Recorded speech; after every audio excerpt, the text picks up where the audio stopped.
இனி one way டிராப்புக்கு சென்னை கேப்ஸ்ல கார் புக் பண்ணுங்க. தமிழகம் முழுவதும் குறைந்த வாடகைக்கு டிராவல் பண்ணுங்க. டிராப்புக்கு மட்டும் பே பண்ணுங்க. டவுன்லோட் தி ஆப் நவ.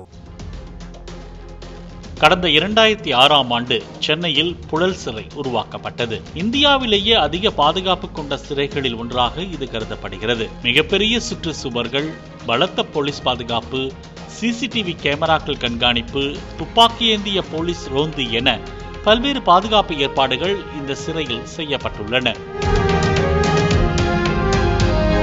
சிறிதளவு கஞ்சா எடுத்துச் சென்றாலே சிக்கிக்கொள்ளும் அளவுக்கு கடுமையான சோதனைகள் செய்யப்படும். இவ்வளவு பாதுகாப்பை மீறி புழல் சிறையில் அடைக்கப்பட்டிருந்த ஒரு பெண் கைதி ஒருவர் தப்பிச் சென்றுள்ளது தமிழக சிறை வட்டாரத்தையே கதிகலங்க செய்துள்ளது. பெங்களூருவை பூர்வீகமாக கொண்டு வீடு புகுந்து திருடுவதை தொழிலாக வைத்திருப்பவர் ஜெயந்தி.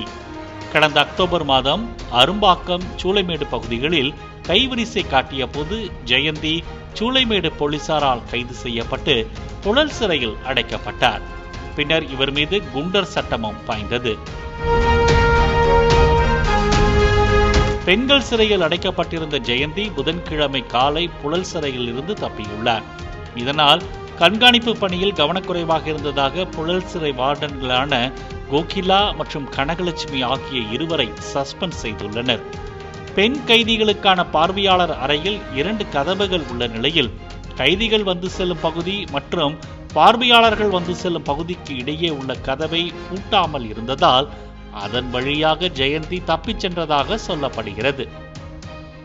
இனி ஒன் வே டிராப்புக்கு சென்னை கேப்ஸ்ல கார் புக் பண்ணுங்க. தமிழகம் முழுவதும் குறைந்த வாடகைக்கு டிராவல் பண்ணுங்க. டிராப்புக்கு மட்டும் பே பண்ணுங்க. டவுன்லோட் தி ஆப் நவ.